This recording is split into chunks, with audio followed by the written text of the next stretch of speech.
nós estamos aqui para gravar mais um episódio do nosso podcast Observatório do TST. E por que observar o TST?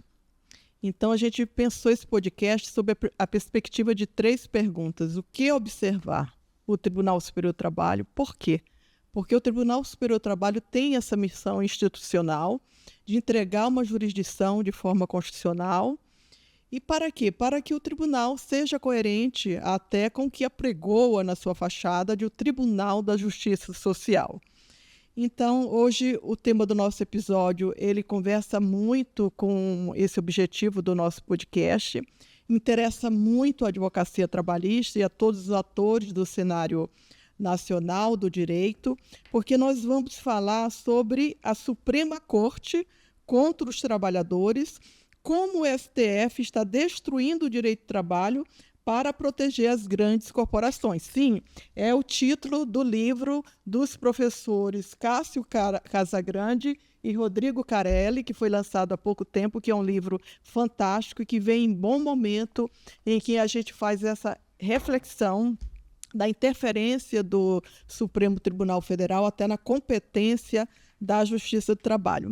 Então, o nosso convidado é o nosso ilustre professor, doutor Cássio Casagrande, que é doutor em Ciência Política, professor de Direito Constitucional na Universidade Federal Fluminense e procurador do Trabalho no Rio de Janeiro. Ele é colunista do site J, foi Vincent Scholar na Universidade de George Washington em 2022. Então, é uma grande honra ter o professor aqui. E para me ajudar nessa entrevista, tenho ao meu lado a Maria Santos, que é minha sócia no nosso escritório, no Silvia Pérola Advocacia. Então, eu vou passar a palavra para o professor e depois para a Maria, para que agregue a sua apresentação algo que desejar. Olá, eu estou muito feliz de participar do programa Observatório do TST. Agradeço a doutora Pérola, a doutora Maria, pelo gentil convite para estar aqui e discutir esse tema tão importante que são os direitos trabalhistas na Suprema Corte do Brasil. Direitos trabalhistas esses que estão sob ataque na Corte Constitucional. Bom dia, gostaria de agradecer mais uma vez estar aqui, como disse o doutor, para debatermos um tema tão interessante e tão essencial hoje em dia na nossa atuação, não só na advocacia, como para todos os operadores do direito e para toda a sociedade como um todo, né? Porque vai abordar direitos sociais dos trabalhadores e dialogar diretamente com a sociedade brasileira como um todo. Então, agradecendo mais uma vez o doutor Cássio, a Maria. Esse tema realmente ele é relevante e, repetindo, nós estamos entrevistando o professor doutor Cássio Casagrande. O tema é o título do seu livro, que é autoria com o professor Rodrigo Carelli, e aí é realmente muito instigante, muito provocante. Eu acho que tira, assim, eu estou falando como advogada, de dentro da gente, as falas, as indagações que a gente quer fazer. Às vezes a gente não tem coragem. E aí é legítimo observar o TST e observar agora o Supremo, né, que tem tido decisões que nos desafiam. Então, não há nada de censurável na possibilidade de nós observarmos e fazermos a crítica. E o que mais me impressionou, professor, porque é um livro que traz essa crítica de uma forma muito balizada, muito fundada nos pilares do direito do trabalho, do direito processual e do direito constitucional do trabalho, né? E eu faço questão de ler aqui rapidamente a resenha, porque os autores eles dizem que, ao conferir interpretação ampla e restrita ao texto da norma sobre terceirização, o STF, liderado por uma corrente liberal, promoveu uma nova reforma trabalhista, na maior envergadura do que aquela promovida pelo legislador. Isso é muito forte, né?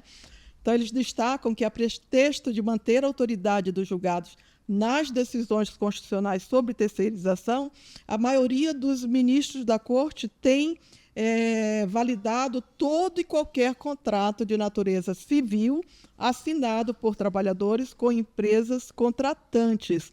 E nós, advogados, sabemos muito bem disso. E aí eu tenho assim, a primeira pergunta para o nosso convidado, professor. É um livro contundente, é um livro provocador, é um livro corajoso, mas é um livro coerente e técnico também, né?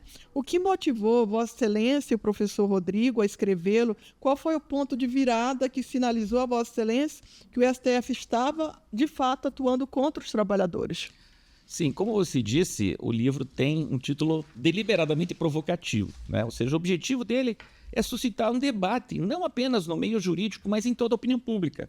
Porque esse é um assunto que interessa não apenas a nós da comunidade jurídica, não é? É um assunto que interessa a classe trabalhadora do Brasil e, claro, também aos empregadores, porque ele trata da questão fundamental, da pedra angular do direito do trabalho, que é determinar se há ou não uma relação de emprego. E nós percebemos, ali pelo ano de 2023, eu, o professor Rodrigo Carelli, que o Supremo estava fazendo uma virada muito radical, não é?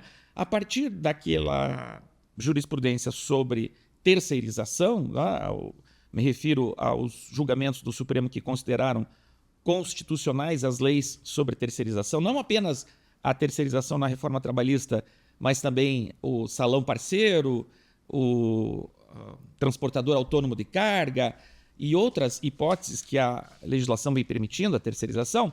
O Supremo ele deu uma amplitude muito grande a esse tema, porque começou a incluir a pejotização como uma forma de terceirização.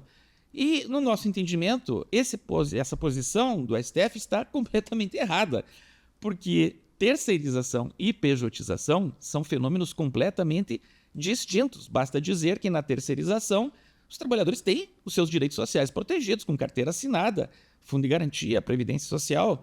E na pejotização isso não acontece, não é? Não há carteira de trabalho, não há fundo de garantia, não há direitos trabalhistas.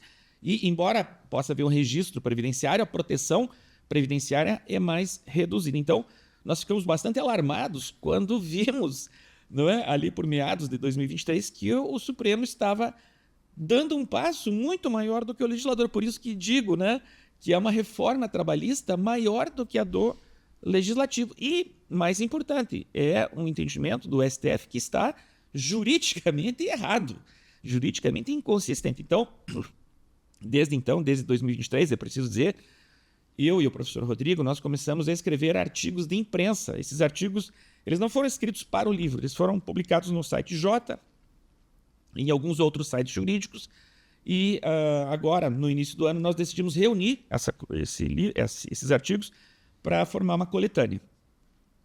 Muito bom. Mariana?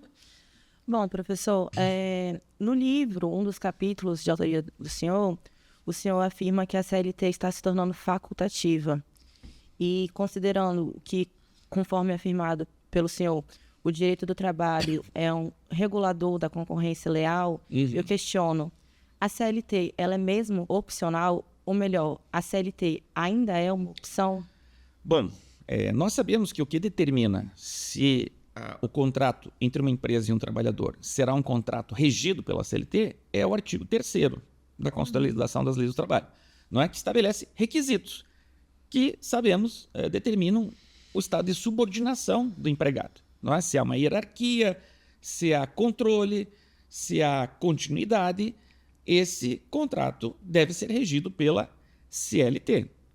E é comum que algumas empresas tentem mascarar essa relação como se fosse um contrato diverso daquele de emprego. É por isso que o artigo 9º estabelece que são nulos todos os atos tendentes a desvirtuar o contrato de trabalho. Quando o Supremo Tribunal Federal vem e diz que o contrato de pejotização, ou seja, um contrato de prestação de serviços através de uma microempresa individual formada pelo trabalhador, ele tem uma presunção de validade que prevalece sobre as condições fáticas, a consequência é de que o Supremo Tribunal Federal está afastando tanto o artigo 3º como o artigo 9º da CLT, não é? Sem declará-los incompatíveis com a Constituição, não é? Porque chama atenção o fato de que o Supremo ele não toca no artigo 3º e no artigo 9º nessas decisões. Ele simplesmente diz, olha, deve-se dar validade a esses contratos civis. O ministro Gilmar até usa uma expressão, né, a liberdade negocial do trabalhador e da empresa, que é incompatível com a legislação trabalhista, porque O direito do trabalho ele é justamente uma norma de ordem pública que limita a liberdade de contrato das partes. E, ao decidir nesse sentido, o Supremo está permitindo que haja duas modalidades de trabalho que não podem ser questionadas na Justiça do Trabalho. É o contrato CLT e um contrato que é um contrato civil que, se celebrado, ganha chancela legal, né? E não pode ser derrubado na Justiça do Trabalho, porque haveria uma presunção de validade. Como nós sustentamos no livro, isso significa que a CLT passa a ser facultativa, né? No sentido de que o empregador só vai contratar pela CLT se ele quiser.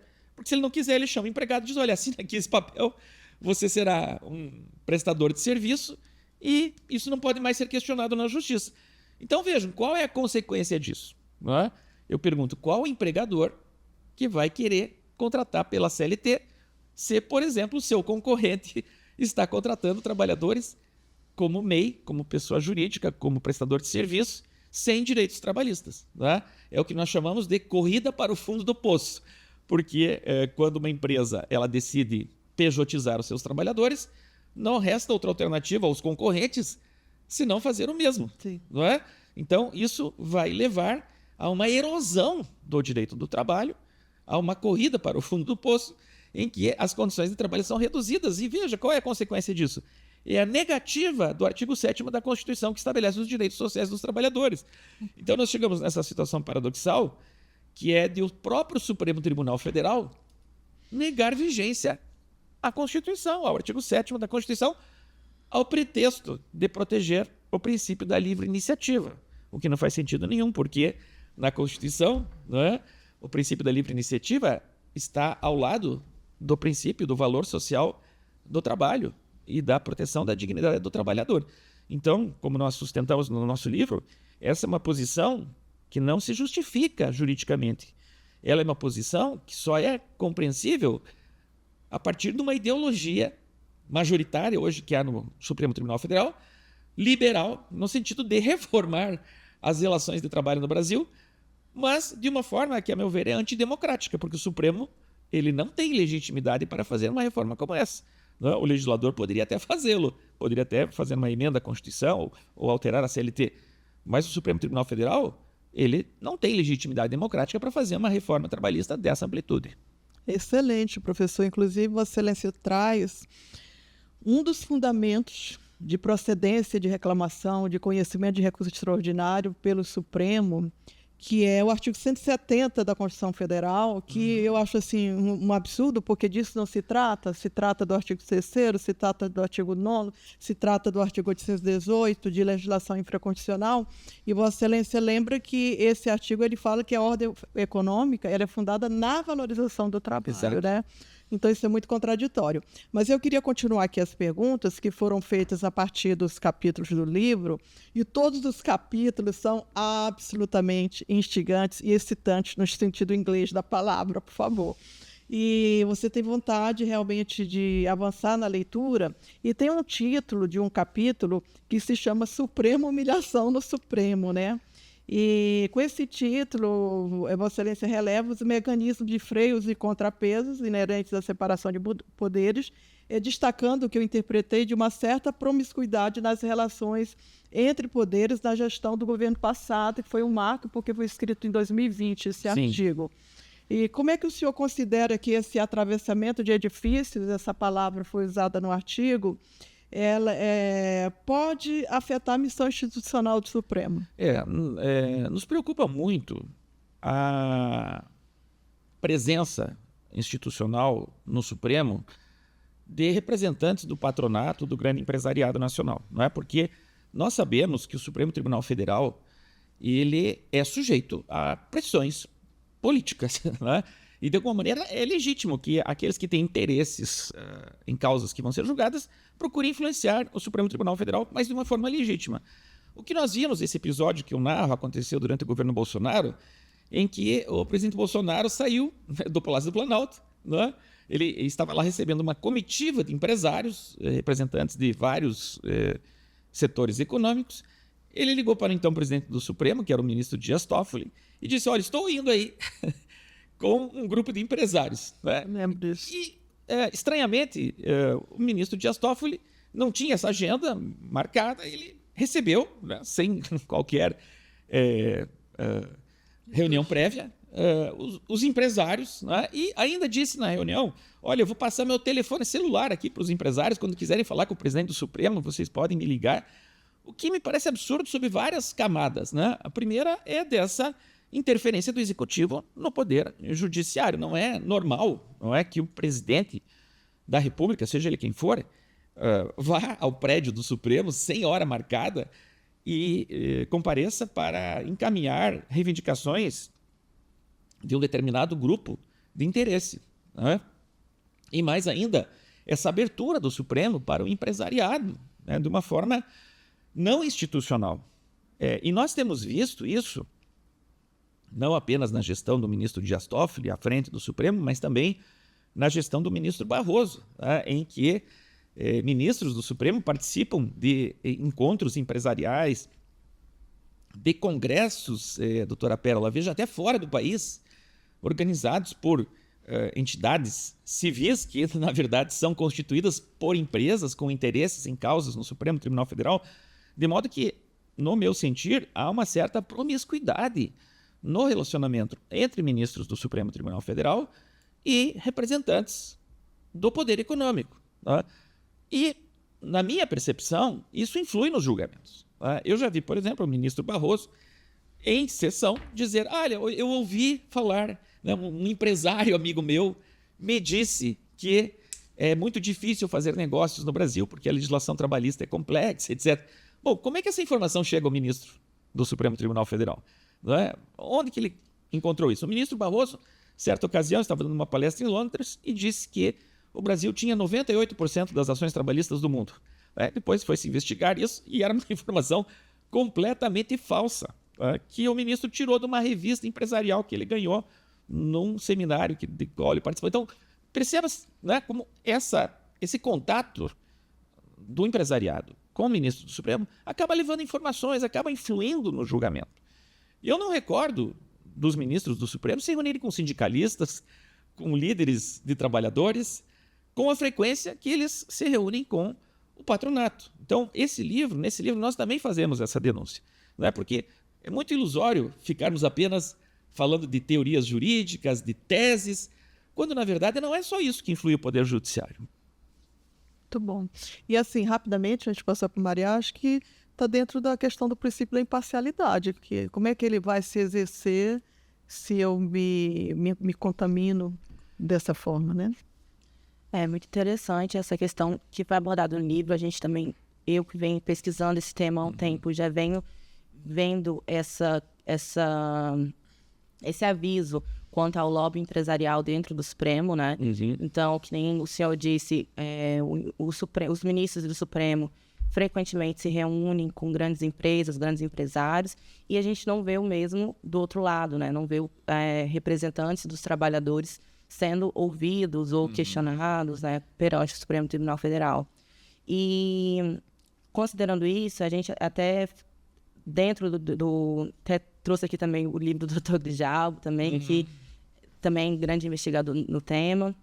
A gente estava conversando antes sobre alguns artigos, inclusive da professora Renata Dutra, que vai abordar também essa questão da influência do Supremo na reforma trabalhista, né? E eu gostaria de ela até traz algumas divisões que eu achei interessante, que ela traz o STF como precursor da reforma trabalhista, o STF como validador da reforma e aprofundador da reforma.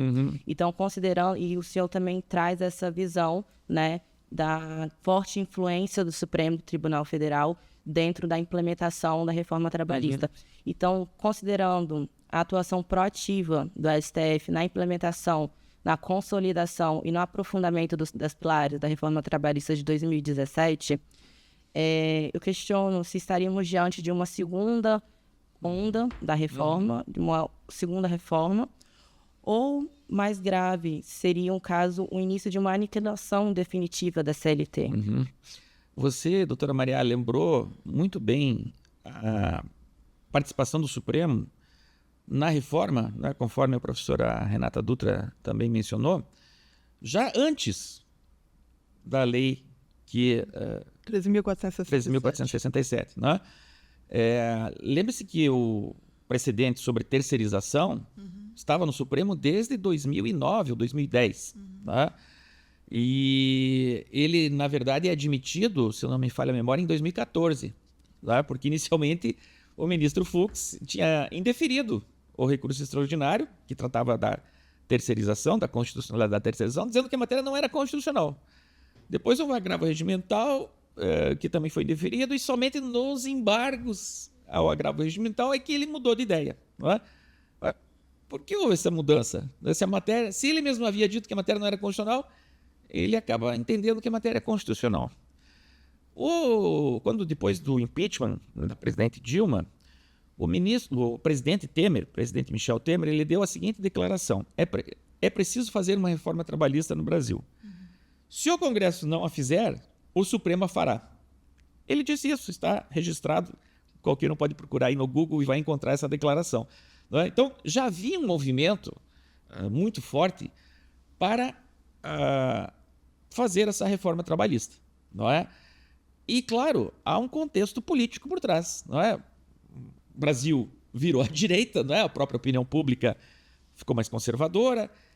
Nós vimos nas mídias sociais um crescimento de críticas à legislação trabalhista, à justiça do trabalho. Houve o próprio impeachment que, né, sinalizou essa mudança ideológica no Brasil.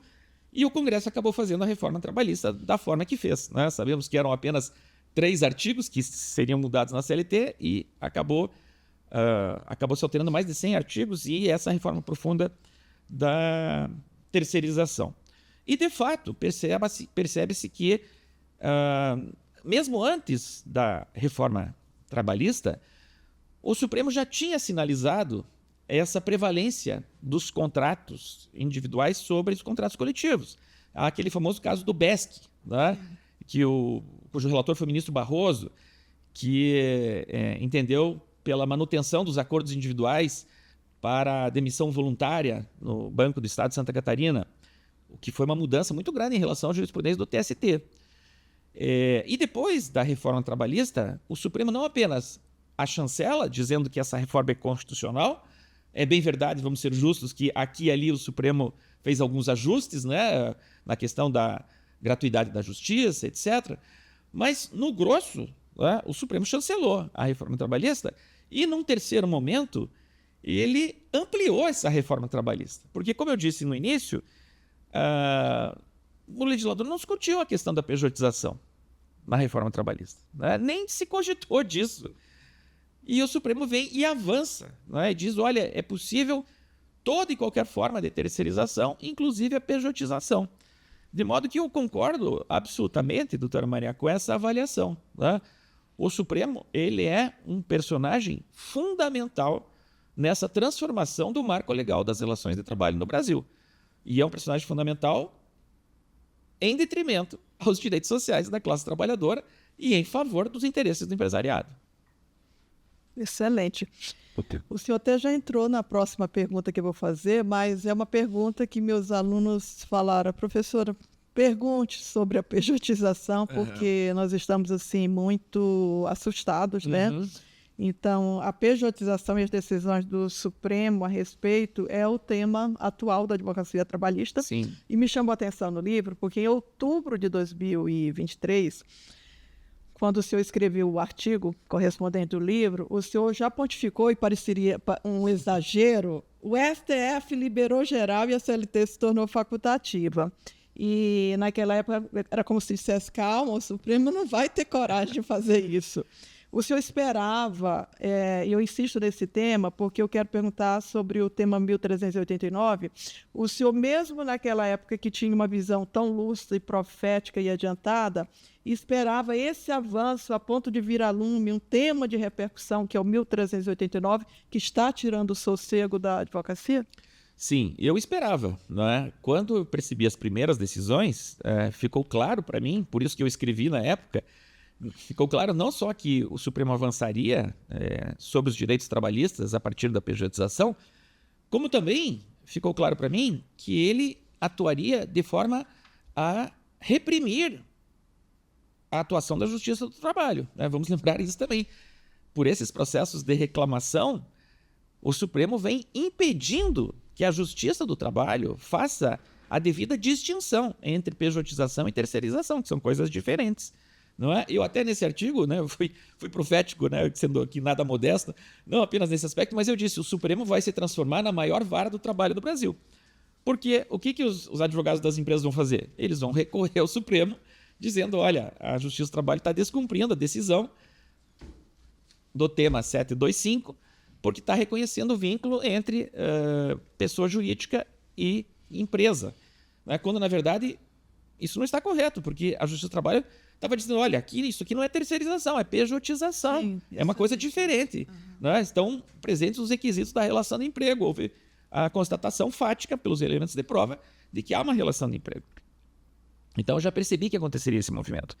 E há uma coisa muito grave nisso pelo seguinte, os ministros do Supremo geralmente dizem o seguinte, olha, a CLT não é a única forma de trabalho admitida. Existem outras formas. Acontece que a Justiça do Trabalho nunca negou isso. Tanto que há vários casos em que trabalhadores buscam o vínculo de emprego e são julgados improcedentes, porque não estão presentes o vínculo de emprego. Né? A contratação de prestadores de serviços por MEI ou outras formas sempre foi tida como normal no Brasil. E nós que defendemos o direito do trabalho, nós não estamos dizendo que não é possível contratar PJ. Não é? É possível contratar PJ, mas desde que não haja subordinação. Eu sempre dou o seguinte exemplo. Se você precisa contratar um pintor de paredes, não é? Na sua casa, fazer uma pintura, pintar um quarto ou pintar todo o imóvel, ele pode ter lá a sua MEI, né? A sua pequena microempresa, e você contrata ele pelo serviço. Você não vai exigir que ele compareça às 8 e saia às 19, você vai contratar o serviço. Diz, olha, eu quero pintar o meu apartamento, quanto é que você vai cobrar? Vou cobrar R$2.000. Não importa se ele vai trabalhar 2 horas por dia, 3 horas, ele vai trabalhar no tempo suficiente para cumprir o prazo. Olha, eu preciso que a pintura seja feita em uma semana, em um mês, etc. E você vai fazer um pagamento por aquele serviço, que é um serviço eventual, não é? É diferente daquele trabalhador que comparece diariamente, bate o cartão de ponto, está sujeito a comando hierárquico disciplinar. Então, o Supremo está errado quando diz, para a Justiça do Trabalho, tudo é vínculo de emprego. Nós sabemos que atuamos na Justiça do Trabalho, que não é verdade. Né? Há inúmeros casos de pedidos julgados improcedentes e há inúmeros trabalhadores que são contratados como MEI e não ajuizam ações porque, de fato, são MEI. O que a Justiça do Trabalho atua é no caso de fraude, né? Quando há uma dissimulação do contrato de trabalho sob a forma de pessoa jurídica. Então, o Supremo, me parece, desconhece essa diferença entre contrato de trabalho e contrato de prestação de serviço e desconhece o fato de que eles podem conviver, ambos os modelos, e não se confundem. E mais ainda, desconhece de que há casos de fraude. Né? E eu, às vezes, percebo que os ministros parecem viver naquele Olimpo e desconhecem a realidade do mercado de trabalho. Desconhecem que, por exemplo, muitos empregadores dizem, olha, aqui nós só contratamos como MEI. Né? Se você quer trabalhar conosco, nós só contratamos como MEI. Embora a pessoa tenha que comparecer todo dia com o horário de trabalho, o que é uma fraude. Então, acredito que o Supremo ele precisa repensar essa jurisprudência, porque ela tem consequências muito danosas. Depois podemos falar sobre isso, né? Não sobre o aspecto fiscal, mas também sobre o aspecto previdenciário. Certo. Dentro do campo da pejotização, eu vou avançar um pouco nas perguntas e depois a gente volta aqui, que é um tema que eu estava lendo ontem, que é com relação a uma matéria da pós-graduação que eu fiz, que eu precisei fazer uma resenha de um livro muito interessante, que é Reescrevendo Decisões Judiciais sob a Perspectiva Feminista. E a decisão que eu escolhi, que é um dos capítulos do livro, que é justamente a reescrita feminista da decisão trabalhista, o julgamento da terceirização restrita pelo Supremo Tribunal Federal. Então, sem ir muito para o campo da questão da reescrita feminista, mas um dos capítulos que o senhor traz é justamente sobre a questão da visão da mulher na esfera da pejotização. Certo. Né?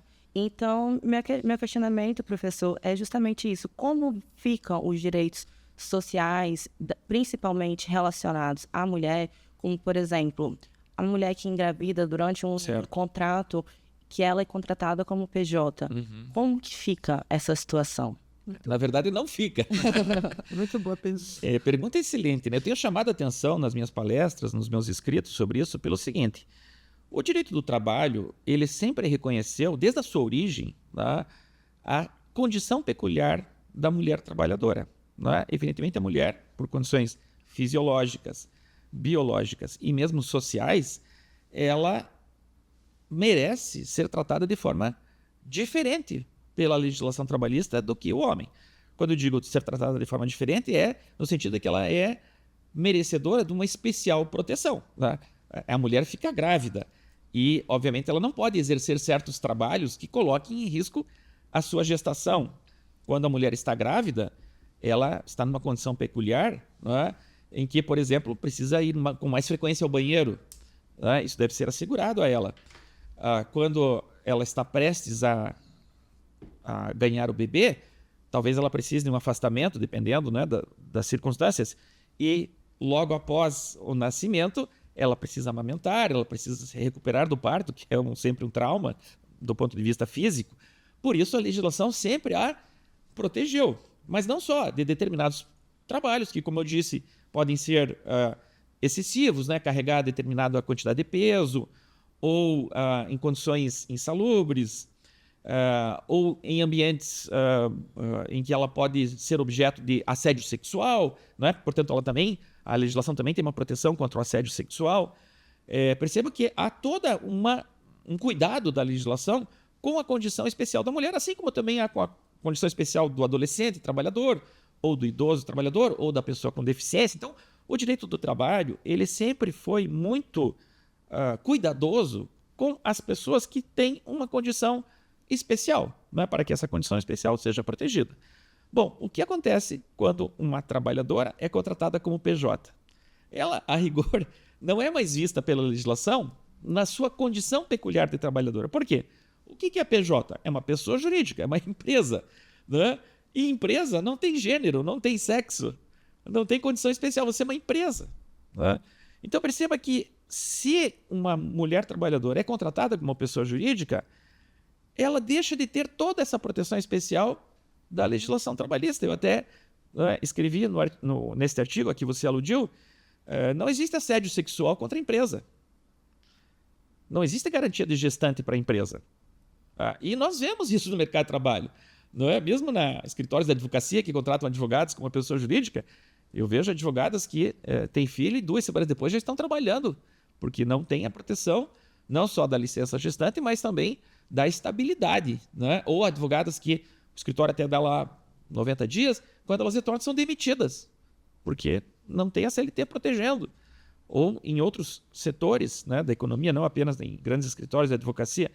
Então, eu fico assim até pasmo de ver que esse debate não está no Supremo. Será que o Supremo está pensando nessas consequências?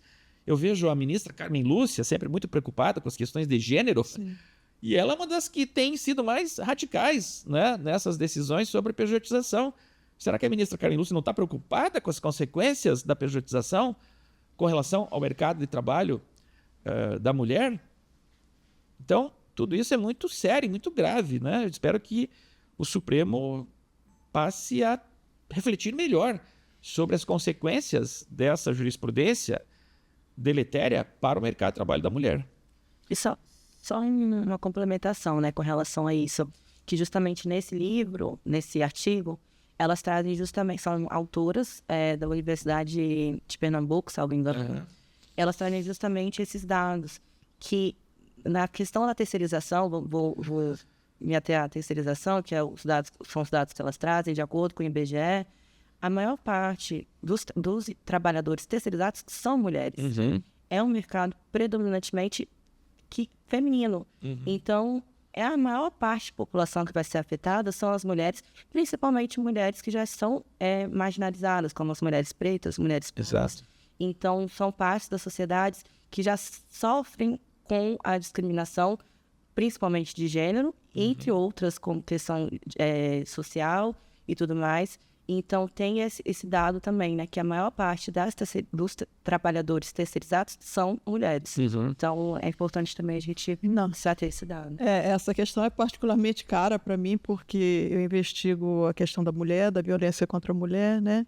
E a gente está trazendo o tema da reprodução social. Quem é que vai reproduzir? Não dá para ser um par ou ímpar, né? Quem que vai reproduzir? Não, eu que tenho um aparelho reprodutor. Exato. Então, alguém quer esse filho, mesmo que o pai não o queira, o Estado o quer. Então, eu acho muito interessante quando Vossa Excelência traz, em todas as áreas do direito, tem que se pensar nisso, inclusive a questão constitucional da igualdade de gênero, ela passa por considerar essa diferença biológica, como Vossa Excelência trouxe muito bem. Mas eu quero voltar ao tema da pejotização, senão depois eu vou ser cobrada, né?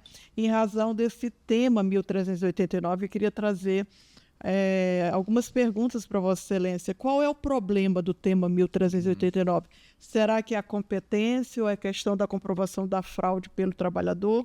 Mas tem algo que me impressionou muito, porque para fundamentar a decisão de suspensão nacional da tramitação de todos os processos que tratam da pejotização, relacionados ao tema 1389, o ministro Gilmar Mendes, ele destaca, e eu vou ler, e aspas, o descumprimento sistemático da orientação do STF pela Justiça do Trabalho, ressaltando na multiplicação de demandas que chegam ao STF, transformando na prática a instância revisória de decisões trabalhistas. Será que há algum fundamento nessa acusação? Parece que há um ódio à Justiça do Trabalho. E eu fico me questionando, assim, quando eu leio esse fundamento, mas por que o Supremo ele invoca essa competência infraconstitucional? Por que ele não a rejeita, né? Então, era essa a indagação. Olha, essa decisão do ministro Gilmar Mendes, ao estabelecer essa repercussão geral 1389, ela está errada sobre todos os aspectos. Primeiro, chama a atenção o seguinte, há 80 anos, a Justiça do Trabalho trata desses processos de pejotização, né? De reconhecimento de vínculo de emprego de trabalhadores que foram contratados como prestadores de serviço e, na verdade, laboravam sob estado de subordinação. Nós sabemos, a doutora Pérola atua na Justiça do Trabalho há muito tempo, isso sempre aconteceu. Eu pergunto, o que mudou? Mudou a lei? Não houve nenhuma mudança legislativa sobre pejotização. O Supremo simplesmente, de uma hora para outra, entendeu, né, que a pejotização deveria ter um outro tratamento. E veja, repito, não tem nada a ver com terceirização. Pejotização e terceirização são coisas diferentes. E veja só como essa argumentação do ministro Gilmar Mendes, ela é incongruente, né? Ela não tem lógica. Pelo seguinte, a Justiça do Trabalho estava fazendo o distinguishing, a distinção corretamente, dizendo, olha, o Supremo, no tema 725, tratou de terceirização. Aqui não é terceirização, é pejotização. Agora o ministro Gilmar Mendes vem e diz assim, então precisa de uma outra repercussão geral, né? Específica sobre pejotização. Se ele está dizendo isso, ele mesmo está dizendo que pejotização não é a mesma coisa que o 725, não é verdade? Então veja que ele mostra incoerência, né? Quando ele diz, primeiro ele diz que a Justiça do Trabalho estava descumprindo, mas ele vem e diz, não, então agora nós vamos fazer um tema de repercussão geral específico sobre pejotização. Então ele mesmo está dizendo que pejotização e terceirização não são a mesma coisa. E, consequentemente, ele está dizendo que a Justiça do Trabalho estava correta em fazer a distinção. E mais, esse processo é absurdo, porque o caso que gerou a repercussão geral é um caso de franquia. É um caso de franquia, que nem é, a rigor, pejotização. Né? É um caso que se originou daquela Prudential. Inclusive, o mais paradoxal de tudo é que, nesse caso, o TST havia dado ganho de causa à empresa. Sim. Porque havia aplicado o próprio precedente 725. Então, como que uma decisão da Justiça do Trabalho que reconheceu a jurisprudência do Supremo vai gerar uma nova repercussão geral de tema distinto? E mais ainda, o ministro Gilmar Mendes vem e diz o seguinte, olha, nessa repercussão geral, nós vamos discutir também a competência da Justiça do Trabalho e vamos discutir o ônus da prova. Acontece, eu pergunto o seguinte, eu vi esse processo, eu abri esse processo que gerou a repercussão geral. Nem na Vara do Trabalho, nem no Tribunal Regional do Trabalho, nem no TST foi discutido o tema competência. Eu pergunto o seguinte, como é que você vai criar um precedente sobre tema que não foi discutido nas instâncias inferiores. Então isso é uma monstruosidade jurídica. Ônus da prova, bom, primeiro que a jurisprudência era pacífica sobre o ônus da prova, não é? Com relação ao vínculo de emprego. Nunca houve controvérsia alguma. Mas, vá lá. Só que nesse caso da Prudential, não teve discussão sobre o ônus da prova, nem na Vara do Trabalho, nem no Tribunal Regional do Trabalho, nem no TST. Como é que você vai fazer um precedente sobre o ônus da prova sobre matéria que não foi discutida nas instâncias inferiores? Ué. Doutora Pérola é professora de processo, sabe que isso é uma excrescência. Mais ainda, o ministro Gilmar Mendes vem lá e diz o seguinte: vamos discutir contratação de pejotização, de franquia, de advogado associado, de entregadores motoboys, de aplicativos. Bom, aqui já está errado porque já tem uma repercussão geral específica para tratar dos aplicativos que está com o ministro Fachin. O ministro Gilmar Mendes quer tomar a bola do jogo. E outra, são temas completamente diversos. Né? Como é que você coloca no mesmo balaio contratação de advogado, franquia, pejotização, entregador de aplicativo? São situações fáticas distintas. Né? Então, esse tema de repercussão geral, 1389, é o fim do mundo.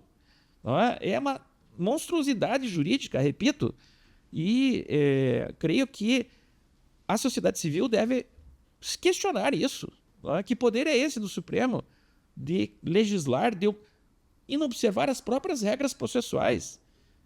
O Supremo está abusando do seu poder. Precisamos dizer isso com todas as letras.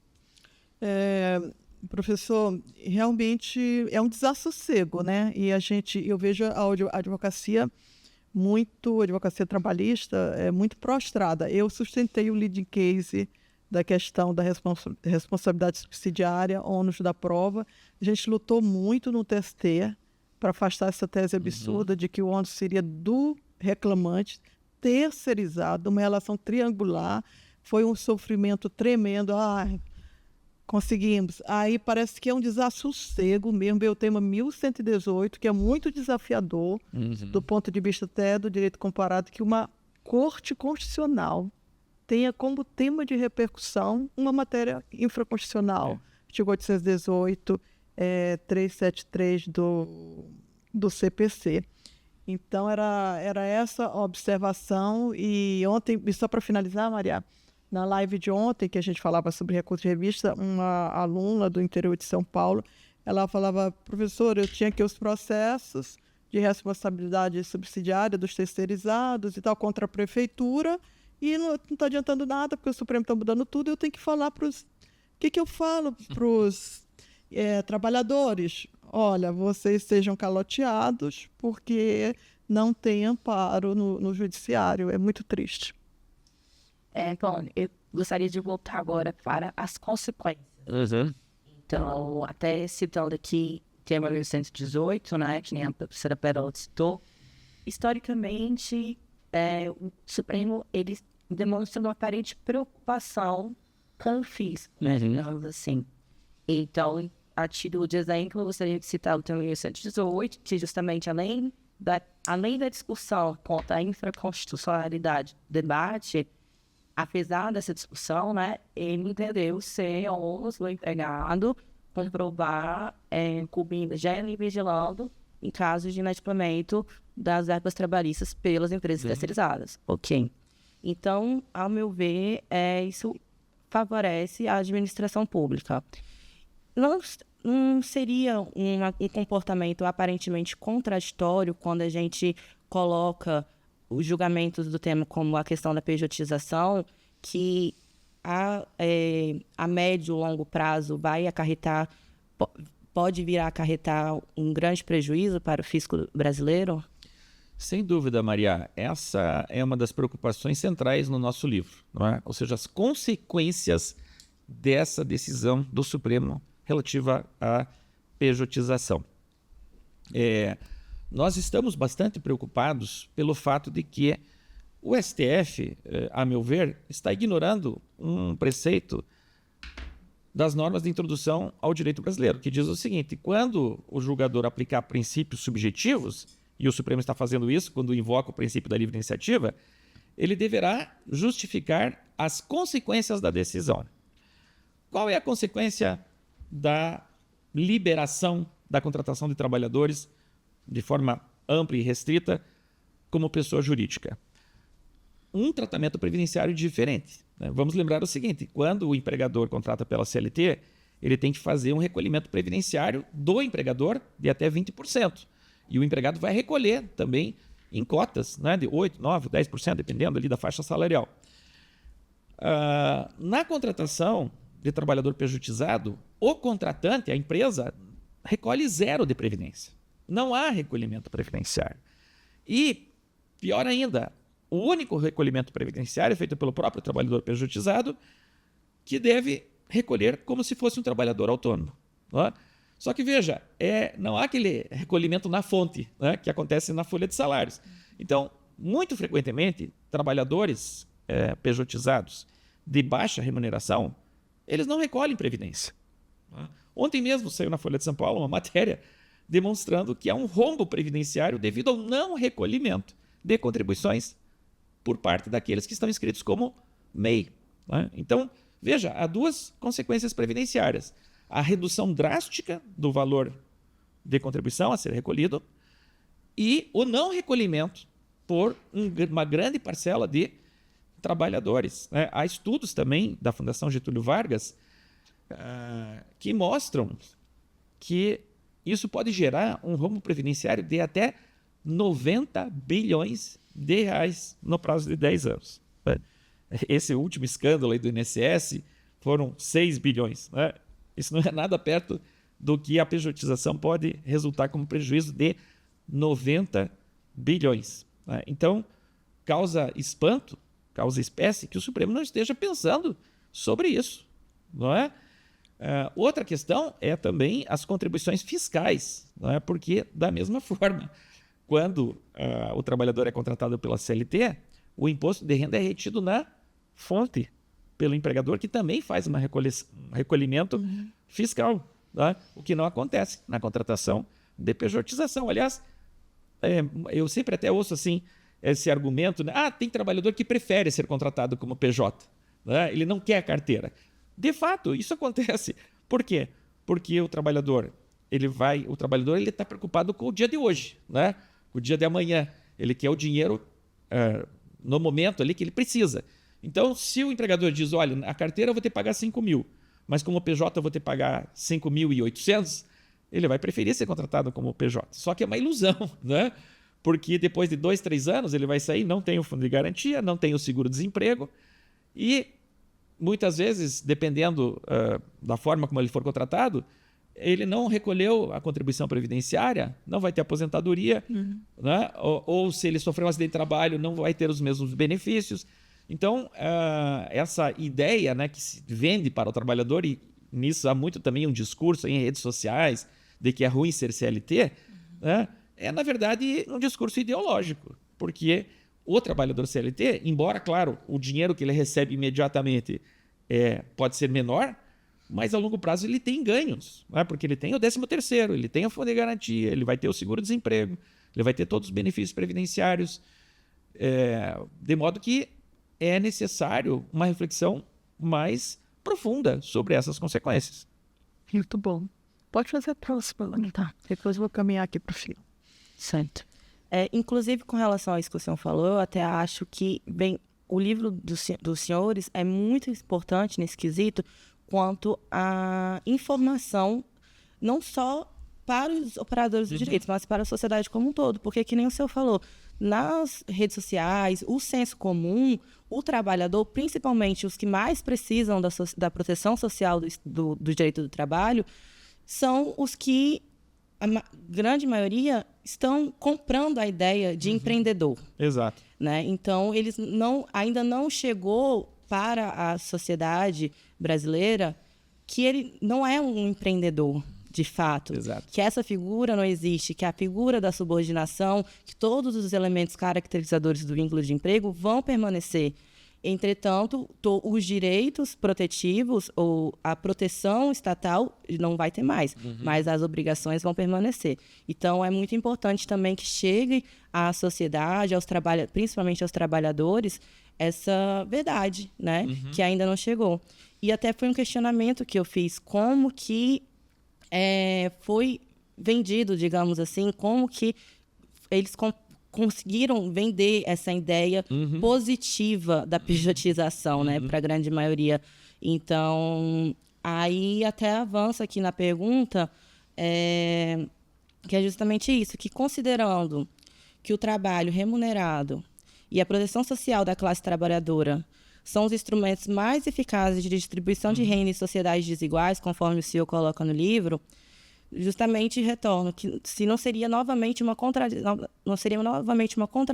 do STF utilizar como pretexto a fomentação da economia para legitimar formas precárias de contratação, como a terceirização e principalmente a pejotização, né? Sim, perceba o seguinte, nos países desenvolvidos, ou eu diria até naqueles países que têm melhor distribuição de renda, são os países em que há o maior número de trabalhadores formalizados, com direitos sociais. Tá? Se a gente pegar lá as estatísticas da Suécia, da França, da Alemanha, nós vamos perceber que o número de empreendedores é pequeno. Tá? Aliás, em qualquer sociedade o número de empreendedores é pequeno. Esse discurso é muito curioso pelo seguinte, se todo mundo é empreendedor, quem é que vai trabalhar como trabalhador para essas empresas? Né? Os trabalhadores vão desaparecer, todo mundo vai virar empreendedor, patrão de si mesmo. Isso não faz nexo, não tem lógica. Não é? E veja, eu não estou negando aqui que há um espaço para o empreendedorismo e que deve haver incentivos do Estado para o empreendedorismo. Mas há uma certa ilusão de achar que todos podem ser empreendedores e de que todas as atividades comportam o empreendedorismo. Um exemplo disso, doutora Maria, é o trabalho de aplicativos, né, de entregadores ou de Uber. Né? Esses trabalhadores eles não são empreendedores, porque o que caracteriza um empreendedor é a possibilidade de expandir o seu negócio, não é? De comprar maquinário, de ampliar sua clientela, de ter trabalhadores trabalhando para si. Eu digo, um entregador de aplicativo pode isso. Eu vejo esses meninos que alugam bicicleta, entregam comida para o iFood.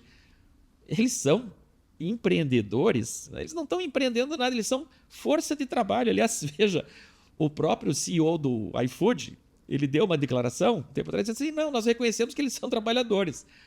Está na Folha de São Paulo, né? E que precisam ter uma legislação específica. E vem esse discurso que o próprio Supremo engole, dizendo que é preciso incentivar o empreendedorismo. De fato, é preciso incentivar o empreendedorismo, mas nós não podemos acreditar, né, que todo mundo vai ser patrão de si mesmo e que a CLT vai perder a sua função social. Quando eu falo CLT aqui, eu digo a legislação protetiva dos direitos sociais. Pode até vir um outro código de trabalho, mas nós sempre vamos precisar de uma legislação trabalhista que proteja o trabalhador. Não é? Então, eu entendo que nós temos que ter muita cautela com esses discursos de enaltecimento de empreendedorismo, porque eles escondem, eles camuflam um discurso de negativa de reconhecimento de direitos sociais. Muito bom. Então, a gente já vai caminhando assim para o final. E eu gostaria de perguntar, Excelência, como o Ministério Público do Trabalho tem reagido a esse cenário? Se há espaço para a resistência institucional, que é a grande preocupação, que fazer, né? Lá fora, a gente sabe que em Portugal, por exemplo, o Tribunal Constitucional é denunciado para as cortes internacionais. E aqui a gente não tem... Para onde que a gente vai? Depende do Supremo, né? E aí eu já emendo também com a pergunta qual seria o papel das universidades, Vossa Excelência é um acadêmico de escola, dos sindicatos, da própria advocacia trabalhista, e vou também já emendar com mais, há alguma possibilidade de reversão dessas decisões no futuro?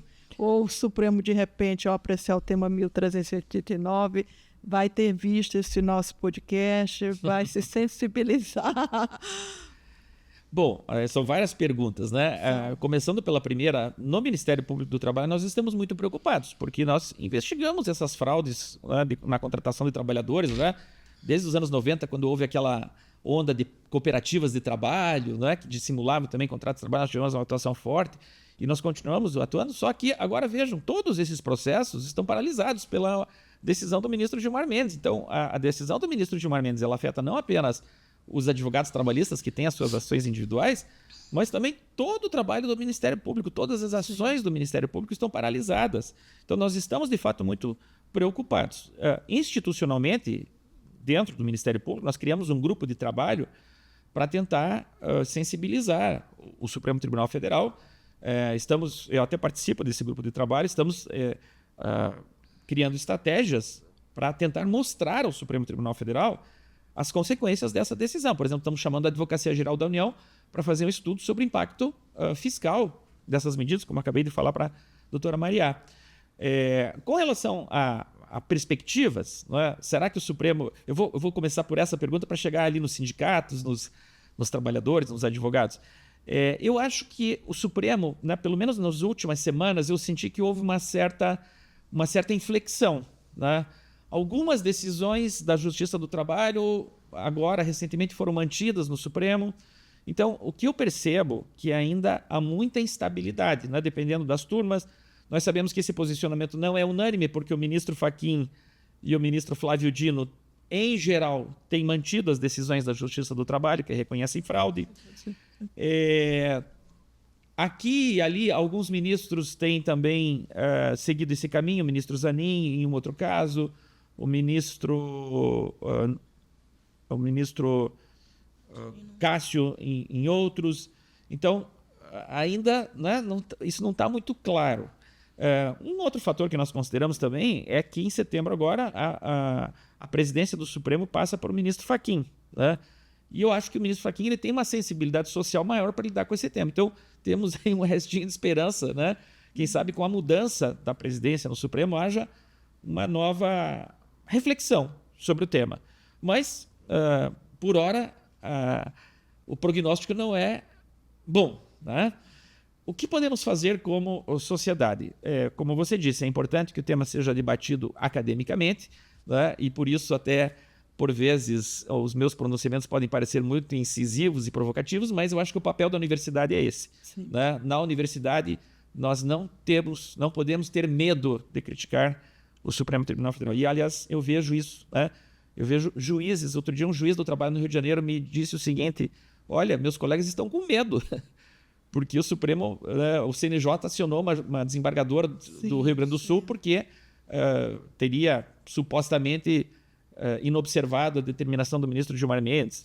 Né? Eu entendo também que os advogados, né, não podem, às vezes, fazer uma crítica aberta a juízes ou a ministros, porque terão suas causas julgadas, mas nós, na universidade, não temos esse receio, né? Nós temos que falar claramente, temos que criticar.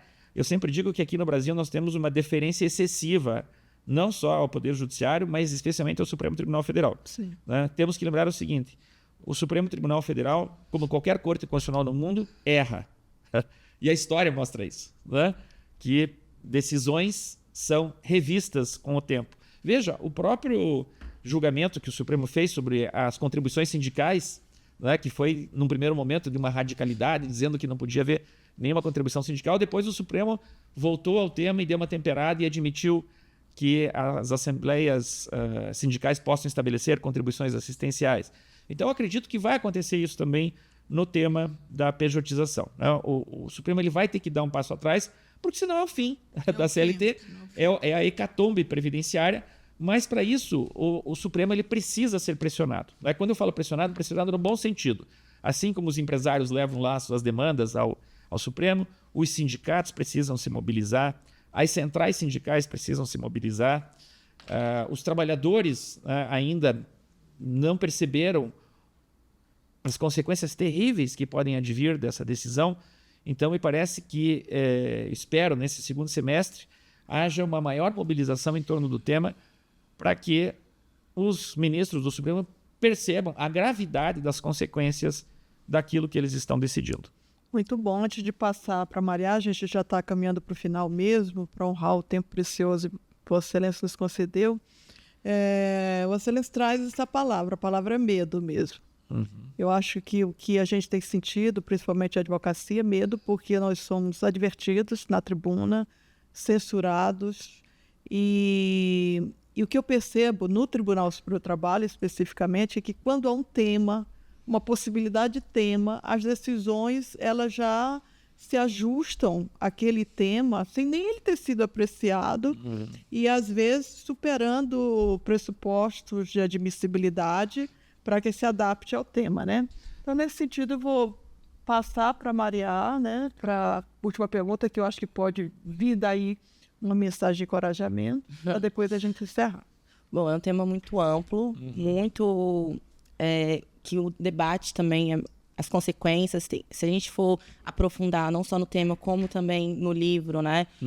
A gente não abordou questões como, por exemplo, a tratativa do trabalho escravo, né? Como será abordada essa situação. Outro debate que eu gostaria de levantar, que não vai dar tempo, que é a questão sobre a ótica do direito comparado, como que os outros ordenamentos jurídicos vêm se posicionando com relação a esse tema. Infelizmente, nosso tempo é curto, então não vai dar tempo de se aprofundar muito, né? Mas, doutor, a última pergunta seria: qual mensagem que o senhor deixaria para a jovem advocacia e também para os advogados veteranos já? Estão combalidos, mas ainda não vencidos. Não só para a advocacia, mas também para todos os operadores do direito, né? Principalmente do direito do trabalho, que ainda acreditam no direito do trabalho como instrumento de justiça social. Quais caminhos que o senhor apontaria?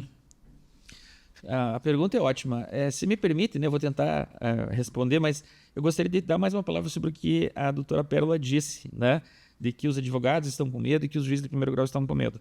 Não é normal, em um Estado democrático de direito, em um Estado constitucional, que juízes e advogados tenham medo. Se os juízes e advogados estão tendo medo, é sinal de que algo está errado, né? E de que o autoritarismo ele pode vir não apenas do executivo, do legislativo, mas também do poder judiciário. A mensagem que eu deixo é a seguinte, justamente de que não podemos ter medo, né? Nós não podemos ter medo nesse momento, um momento muito delicado em que o poder judiciário, especialmente pelo seu órgão de cúpula, que é o Supremo e o CNJ, estão extrapolando, né? Estão agindo de forma arbitrária e autoritária. E, especialmente com relação ao direito do trabalho, né? Há uma certa onda crítica ao direito do trabalho, mas isso é paradoxal pelo seguinte: o direito do trabalho está sendo mais necessário do que nunca, porque essa revolução tecnológica que nós estamos vivendo, não é, com a internet, com as possibilidades de inteligência artificial, ela está aumentando as possibilidades de controle das empresas sobre o trabalhador, né? Ou seja, ao contrário do que se diz, de que o trabalhador hoje ele é livre, ele é patrão de si mesmo, não é isso que está acontecendo, né? Vejam, os trabalhadores uberizados, os trabalhadores do iFood, eles são controlados por algoritmos, né? Os trabalhadores da Amazon nos Estados Unidos, eles passam aquele scanner, né, em cada operação que eles fazem e o trabalho deles é cronometrado num sistema que nem o Fordismo sonhou, né? Um sistema que os sociólogos chamam de neo-taylorismo. Então, hoje, nós estamos vivendo uma nova revolução industrial, né? Por isso se diz aí a Revolução 4.0, que está exacerbando o controle das empresas sobre os trabalhadores. Isso significa que o direito do trabalho é mais do que nunca necessário. O direito do trabalho precisa se reinventar. Na verdade, o que nós precisamos é de mais direito do trabalho e não menos direito do trabalho. E os advogados têm que lutar por isso. Mais importante ainda, lembrem que o novo Papa, ele escolheu como nome de batismo papal Leão XIV. E quando perguntado por que escolheu esse nome, ele respondeu exatamente isso. O Papa Leão XIII viveu no final do século XIX, quando havia uma revolução industrial que estava exercendo grande pressão e grande opressão sobre a classe trabalhadora. Nós estamos vivendo esse novo momento. Foi o que o Papa disse. Ele já teve essa percepção. Esperemos que nós também possamos dizer claramente isso. Precisamos de mais direito de trabalho e não menos direito de trabalho. Então, gente, puxando aí essa orientação papal, né? E tendo a certeza de que Deus é brasileiro, não tenhais medo. Eu acho que é a palavra de ordem. a partir de agora. E para a gente não ter medo, a gente tem que estar seguros na técnica, no conhecimento. Esse livro dos professores e procuradores, ele é excelente porque ele é todo fundamentado nos aspectos principiológicos do direito do trabalho e da Constituição. Então, é uma leitura deliciosa, recomendo muito. A Suprema Corte contra os trabalhadores, como o STF está destruindo o direito do trabalho para proteger as grandes corporações, tudo que você pensou e nunca quis dizer. Não tenhamos medo, vamos fazer o debate, né? É justo, é legítimo. Então, eu queria agradecer imensamente ao professor Cássio, não sei se quer falar mais alguma coisa. Eu que agradeço o convite, doutora Pel, doutora Maria, para estar aqui no podcast Observatório do TST.